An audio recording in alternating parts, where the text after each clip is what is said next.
Let's suppose that you were able every night to dream any dream you wanted to dream.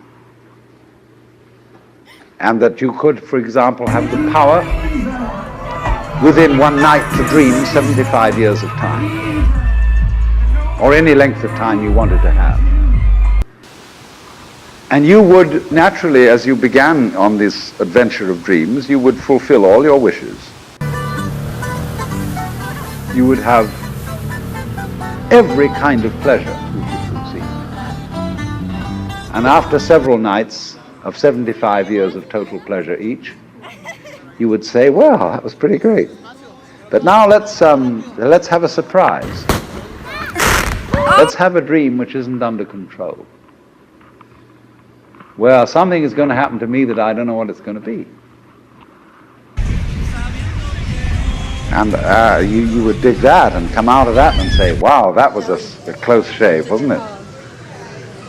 And then you would get more and more adventurous, and you would make further and further out gambles as to what you would dream. And finally, you would dream where you are now. That's a tablespoon. You would dream the dream of living the life that you are actually living today. That would be within the infinite multiplicity of choices you would have, of playing that you weren't God. Because the whole nature of the Godhead, according to this idea, is to play that he's not. The first thing he says to himself is, man, get lost. Because he gives himself away. The nature of love is self-abandonment, not clinging to oneself. Throwing yourself out, as in, for example, in basketball, you're always getting rid of the ball. You say to the other fellow, have a ball. See?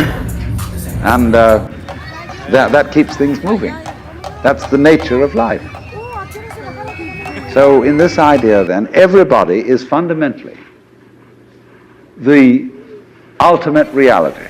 Not God in a politically kingly sense, but God in the sense of being the self, the deep down basic whatever there is. And you're all that, only you're pretending you're not.